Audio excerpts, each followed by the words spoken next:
Values से compromise नहीं करते हैं। इस वक्त welfare party of India Hindustan के 11 सूबों में काम कर रही है, 11 राज्यों में काम कर रही है। साउथ के 5 स्टेट्स हैं, इसके अलावा यहाँ नॉर्थ में बंगाल है, दिल्ली है, उत्तर प्रदेश है, इधर आपके राजस्थान, महाराष्ट्र हो गया। लोग प्रोटेस्ट में निकले, उनके खिलाफ गोलियां चला दी गई। पहले कभी आंसू गैस चलाई जाती थी, टीयर गैस, या उसके अलावा जो है वो वाटर कैनन चलाया जाता था। लेकिन आज छूटते ही जो है अगर सामने कोई मुस्लिम समुदाय का कैंडिडेट है तो आप गोली चला देते हैं। ये बहुत ही दुख की बात है और ये जो माहौल पैदा हो रहा है इसने पूरे देश में अशांति पैदा कर दी। और हमने ये जो बात कही है बुलडोज़र टेररिज्म, ये बहुत सोच समझ कर कहा है। देखिए, जब भी टेररिज्म से क्या होता है, आप समाज में दहशत फैलाते हैं, समाज में भय पैदा करते हैं, समाज में लोगों को खौफजदा करते हैं। आज पूरे देश के अंदर यही स्थिति उत्पन्न होगी। किसने पत्थर चलाए थे, क्यों चलाए थे, उसके पीछे कौन रिस्पॉन्सिबल है, अभी ये कोई चीज़, ये सब इन्वेस्टिगेशन का विषय है। लेकिन आपने हज़ारों लोगों पर FIR कर दी है, सैकड़ों लोगों को गिरफ्तार कर दिया है और उन पर बड़ी सख्त धाराएं लगा दी। ये कहाँ का इंसाफ है?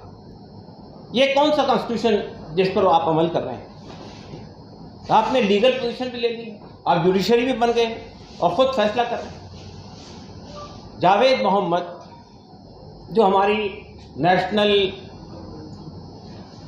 फेडरल वर्किंग कमेटी है उसके एक अहम सदस्य हैं और पहले वो यूपी स्टेट के वेलफेयर पार्टी ऑफ इंडिया के जनरल सेक्रेटरी थे। उनको आपने ये कहा कि उन्होंने वो प्रयागराज के अंदर जो जुलूस निकला था उसके अंदर वो शामिल थे और वो मास्टरमाइंड थे। जो आदमी उस जुलूस में शामिल भी नहीं था, आप उनकी फेसबुक पेज देख लीजिए जाकर, जो इससे चंद घंटे पहले उन्होंने मैसेज दिया था कि हमें अपनी बात कहने के लिए मेमोरेंडम का सहारा लेना चाहिए, जुलूस नहीं निकालने चाहिए। उस आदमी को आपने मास्टरमाइंड बताया। रात के 8:30 बजे उसके घर से उसको गिरफ्तार किया, 12:30 बजे उसकी वाइफ को और उसकी एक बेटी को आप बगैर किसी वारंट के, आप जानते हैं कि सुप्रीम कोर्ट का ये क्लियर कट इंस्ट्रक्शन है कि रात में किसी महिला को पुलिस नहीं उठाएगी।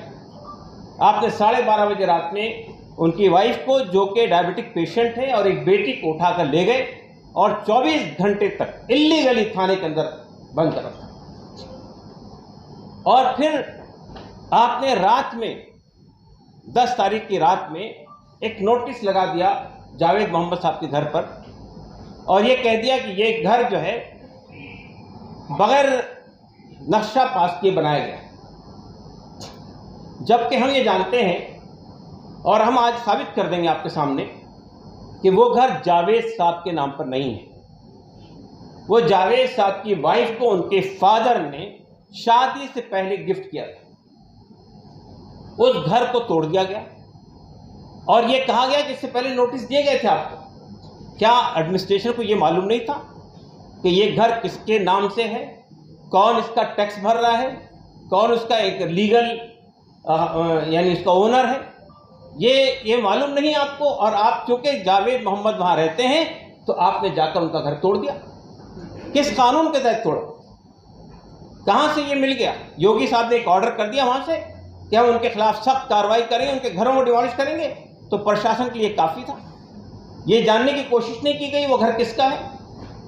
ये इसके लिए कोई यानी खंगालने की, पेपर को देखने की कोशिश नहीं की गई। और फिर ये झूठी बात कही जा रही है कि हमने पहले 10 मई को इनको इन्फॉर्म किया था, फिर वक्त दिया था आने का। कोई नोटिस नहीं दिया गया था। वो पहला नोटिस था जो रात में लगाया गया 10:30 बजे रात में, और दूसरे दिन उसको डिमोलिश कर दिया घर। ये इलीगल है, ये आर्बिट्री है, ये अनलॉफुल है, ये अनकॉन्स्टिट्यूशनल है। जावेद मोहम्मद का कसूर ये है कि वेलफेयर पार्टी ऑफ इंडिया जो पूरे 11 राज्यों में काम करती है, पिछले स्टेट इलेक्शन में उसने अखिलेश यादव की पार्टी, समाजवादी पार्टी को यूनिलैटरल सपोर्ट दिया। 5 बार हमारी उनके साथ, अखिलेश जी के साथ मुलाकात हुई थी और 5 में से 4 बार जावेद मोहम्मद भी हमारे साथ में थे। और जावेद साहब इलाहाबाद की करीब में जो चायल कॉन्स्टिट्यूंसी है वहाँ से हमारे प्रपोज कैंडिडेट थे, लेकिन बाद में उस पर सहमति नहीं हो पाई, इसलिए फिर हमने उनको विड्रॉ कर लिया।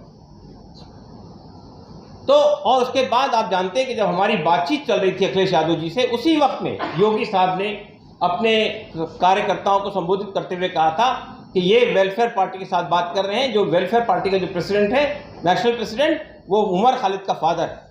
उमर खालिद का फादर होना कोई जुर्म है क्या? उमर खालिद पर कोई जुर्म साबित हुआ है क्या? उमर खालिद को जिस तरह फैब्रिकेटेड इल्जामात में गिरफ्तार कर लिया गया, वो आपके सामने आ रही है, जो कुछ कोर्ट के अंदर वार्तालाप चल रहा है। तो ये जो तरीका इख्तियार किया गया, सिर्फ इस वजह से इख्तियार किया गया कि जिस तरह वहाँ पर उत्तर प्रदेश में और पूरे देश में जो अपोजिशन पार्टियां हैं उसके साथ जो बिहेवियर रूलिंग पार्टी कर रही है, उसको हमने कल भी देखा जब यहाँ पे कांग्रेस पार्टी के साथ में जो कुछ किया गया। तो चूंकि हमने यूनिलैटरली सपोर्ट किया था अखिलेश यादव को, और अखिलेश यादव की जो कामयाबी हुई उसमें थोड़ा बहुत हमारा भी कंट्रीब्यूशन था, तो हमें सबक सिखाने की कोशिश की। जावेद मोहम्मद की जो बेटी है आफरीन फातिमा, वो हमारी यूथ विंग है, हमारा स्टूडेंट विंग है, फेडरेटिव मूवमेंट ऑफ इंडिया, उसकी नेशनल सेक्रेटरी है।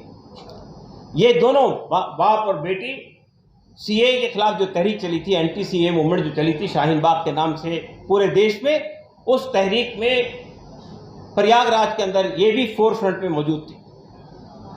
तो ऐसे लोगों को चुन चुनकर जो है निशाना बनाया जा रहा है, और जावेद मोहम्मद की गिरफ्तारी भी उसी वजह से हुई है। और जावेद मोहम्मद को बिल्कुल गलत तरीके से उन पे गलत धाराएं लगाकर उनको गिरफ्तार किया।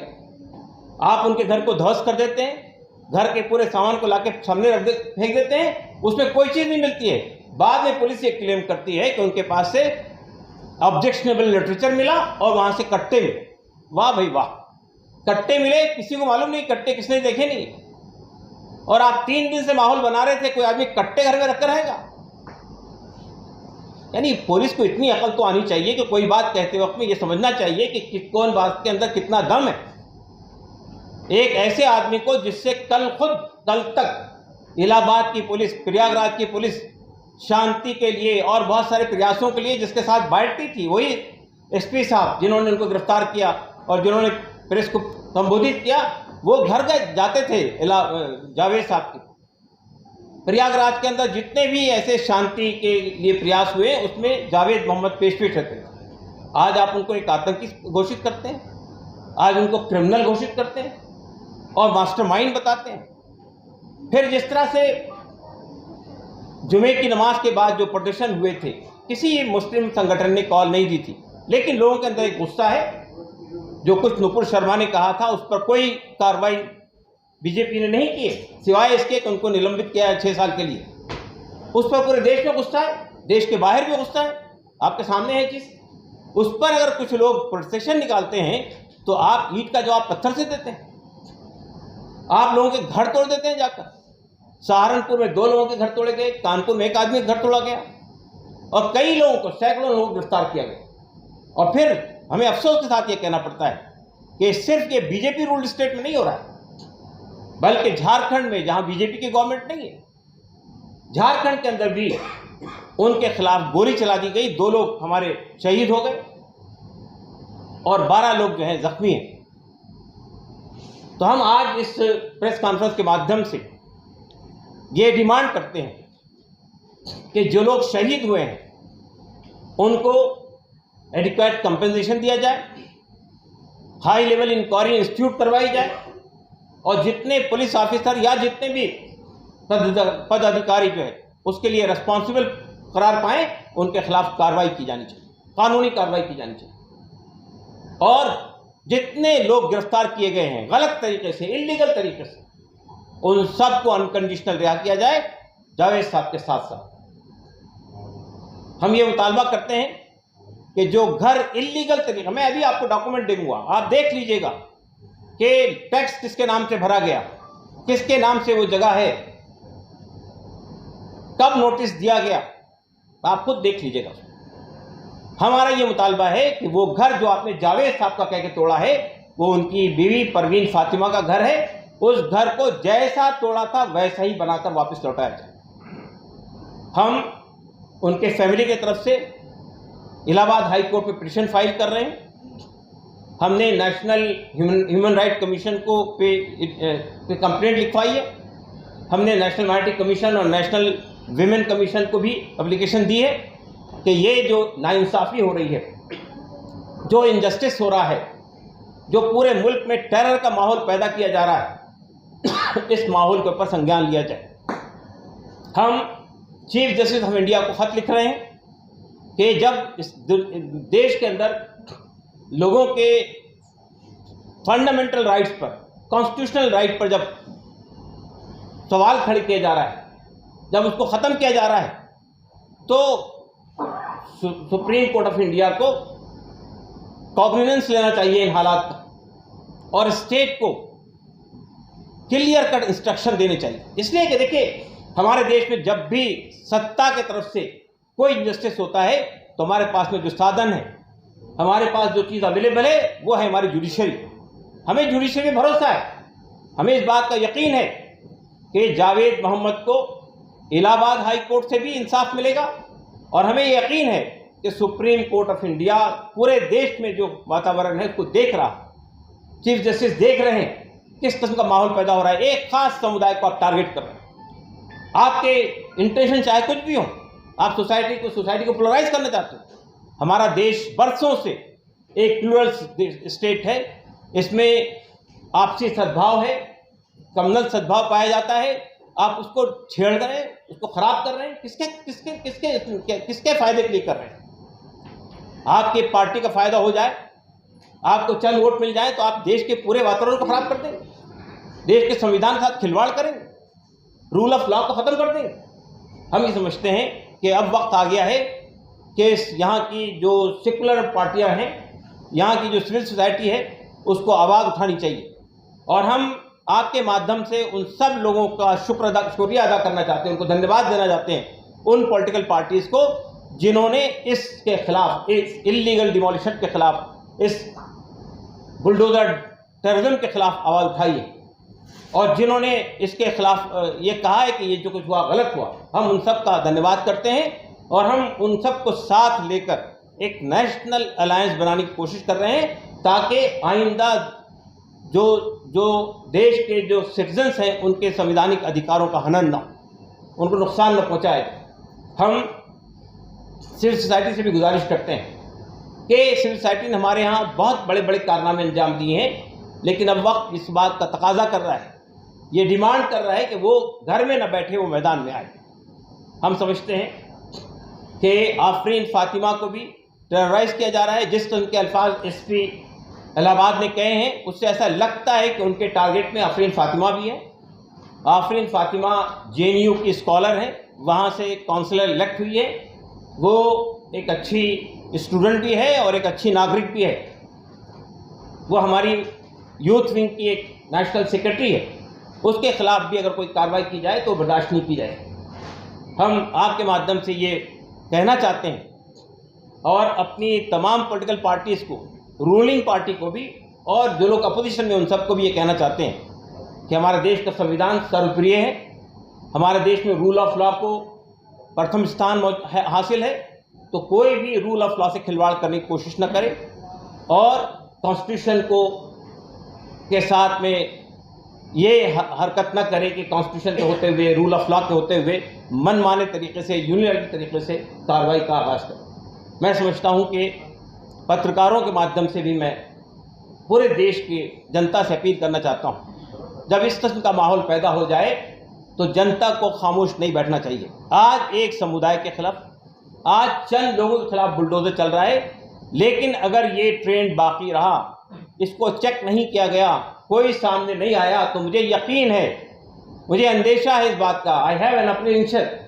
कि उसके बाद फिर कोई नहीं बचेगा, कोई अपोजिशन पार्टी नहीं बचेगी, कोई ऐसा आदमी व्यक्ति नहीं बचेगा जो हुकूमत की मुखालिफत करे, हुकूमत के खिलाफ बात कहे, वो कोई आदमी नहीं बचेगा, सबके खिलाफ इस तरह की कार्रवाई होगी। तो हम एक संवैधानिक देश हैं, हम एक रूल ऑफ लॉ वाला देश है, हम एक दुनिया की सबसे बड़ी डेमोक्रेसी है, तो हमें अपने देश के सम्मान को बाकी रखने के लिए हमारे देशवासियों को सामने आना चाहिए। इन्हीं अल्फाज साथ बात खत्म करता हूँ। अगर हमारे साथ में अजीत यादव जी मौजूद हैं, अगर ये कुछ कहना चाहें। और अभी जो उत्तर प्रदेश से ही मैं आता हूँ, बदायूं जनपद है मेरा। इलाहाबाद विश्वविद्यालय में मैंने पढ़ाई लिखाई की है और जावेद भाई को मैं काफ़ी सालों से जानता हूँ। वेलफेयर पार्टी में आने से पहले से भी इलाहाबाद में जो भी आंदोलन हुए, जो भी नागरिक समाज की पहल होती है, उसमें उनकी भूमिका रहती है। अभी जो पूरा हमला हुआ है, हमारा ये मानना है कि ये एक फांसीवादी हमला है। जो संवैधानिक मूल्य हैं, कानून है, उसको पूरी तरह से उसके ऊपर हमला किया जा रहा है। और देश में कोई कानून नहीं है, कोई क्रिमिनल लॉ ऐसा नहीं है कि कोई भी अगर आरोपी है तो उसका मकान बुलडोजर लगाकर ढा दिया जाए। वैसे मकान जावेद साहब के नाम नहीं था, वो उनकी पत्नी के नाम था, एक्सक्लूसिव ओनरशिप उनकी है। और अगर जावेद साहब के नाम भी मकान होता तो देश में ऐसा कोई कानून नहीं है, कोई ऐसा संविधान में प्रावधान नहीं है कि किसी आरोपी का जो कि हिरासत में हो उसका मकान बुलडोजर लगाकर ढा दिया जाए। तो ये पूरी तरीके से हमारा मानना है कि ये एक फांसीवादी हमला है। और जो इलाहाबाद हाई कोर्ट के पूर्व मुख्य न्यायाधीश हैं जस्टिस गोविंद माथुर, उन्होंने भी इसको गैरकानूनी बताया है। जितने भी न्यायविद हैं पूरे देश में आप देख लीजिए, जो भी कानून और संविधान को के जानकार हैं, वो योगी सरकार ये जो बुलडोजर आतंकवाद वहाँ पैदा कर रही है उत्तर प्रदेश में, जिस तरह से लोगों के मकानों को आरोपी बना के ढाया जा रहा है, उसको सभी लोग असंवैधानिक बता रहे हैं। और वेलफेयर पार्टी पर देखिए इसलिए हमला हुआ है, जावेद साहब का जो मकान था उसके बाहर बैनर, सबसे पहला जो बैनर तोड़ा गया वो वेलफेयर पार्टी का बैनर तोड़ा गया। झंडे जो उनके यहाँ निकले वेलफेयर पार्टी के झंडे निकले, जिसको सनसनीखेज तरीके से बताया गया कि आपत्तिजनक झंडे निकले हैं। आप बताइए, हमारी पार्टी इलेक्शन कमीशन में रजिस्टर्ड पार्टी है, हमारी पार्टी संविधान और लोकतंत्र में भरोसा करती है, हमारी पार्टी विभिन्न राज्यों में चुनाव लड़ती है। उत्तर प्रदेश में हमारा अपराध ये हमारी पार्टी का कि हमने योगी सरकार को हटाने के लिए, बीजेपी को सत्ता से हटाने के लिए हमने पूरी कोशिश की और अखिलेश यादव के साथ हमने मोर्चा बनाया, अलायंस बनाया। कुछ सीट्स पे हमारी बात चल रही थी, लेकिन वो हमें कोई सीट नहीं मिल पाई उस अलायंस में। हमने यूनिलैटरली सपोर्ट किया हमारा ये मानना है कि बीजेपी की जो हुकूमत है वो संविधान और लोकतंत्र के लिए बड़ा खतरा है। और ये घटना इस बात को साबित करती है, जो जावेद साहब का मकान ढाया गया, जिस तरह से उनको आरोपी बनाया गया और जिस तरह से मामले को सनसनीखेज बनाया गया है। हमारा कहना है कि जावेद पंप जिस तरीके से कहा जा रहा है, वो एक सबमर्सिबल जो उनका बिजनेस है, जो पानी का जो पंप होता है सबमर्सिबल, उनकी दुकान है, इसके नाम पर जैसे कि कोई बहुत बड़े वो हिस्ट्री सीटर हों, उनके खिलाफ कोई आज तक कोई मुकदमा किसी थाने में दर्ज नहीं है, कोई उनकी आपराधिक पृष्ठभूमि नहीं है। हमारा ये मानना है कि देश में जो भी लोग संविधान और लोकतंत्र में यकीन करते हैं, जो भी पार्टियां, हम उनके साथ, हमारे अध्यक्ष जी ने कहा कि हम उनके साथ एक लोकतंत्र को, संविधान को बचाने के लिए हम एक अलायंस बनाएंगे। और जो सोसाइटी में जो भी लोकतांत्रिक शक्तियां हैं उनके साथ मिलके हम एक जन आंदोलन, लोकतांत्रिक जन आंदोलन खड़ा करेंगे। और ये जो योगी सरकार ये मानती है, ये इंस्ट्रक्शन, देखिए मैं आपसे कहना चाहता हूँ, 10 तारीख की जो घटना हुई इलाहाबाद में, कोई बहुत बड़ा वायलेंस नहीं हुआ। ये बयान बाकायदे इलाहाबाद में एसपी और डीएम के उस घटना के बाद के हैं, वो आप फुटेज देख सकते हैं टीवी चैनल्स पे कि कोई बड़ी घटना इलाहाबाद में नहीं हुई। उसके बाद बाकायदे चीफ मिनिस्टर योगी आदित्यनाथ ने मीटिंग लिया लखनऊ में और वहाँ से इंस्ट्रक्शन दिए गए कि इनको सबक सिखाया जाए, 7 पुश्तें याद रखें, ऐसा हम इनको सबक सिखाएंगे। और उसके बाद इस तरीके से इलाहाबाद में और तमाम जगहों पर इस तरीके से मुकदमे फ्रेम्ड किए गए। तो हमारा ये मानना है कि ये गैर संवैधानिक है और आप सबको इसमें मदद करनी चाहिए। मीडिया को भी मामलों को सनसनीखेज बनाने की जगह कुछ जो न्यूज़ चैनल्स हैं, कुछ जो अखबार हैं, जिस तरीके से सनसनीखेज बना के उसको स्टोरी छाप रहे हैं, उसको भी मुझे लगता है कि मीडिया को भी जब तक कोई अपराध साबित नहीं हो जाता तो अपराधी की तरह उनको प्रोजेक्ट नहीं किया जाना चाहिए। और हम सब जानते हैं कि किस तरीके से आंदोलन में लोगों पर इस तरह के चार्जेस लगाए जाते हैं, फर्जी मुकदमे दर्ज किए जाते हैं।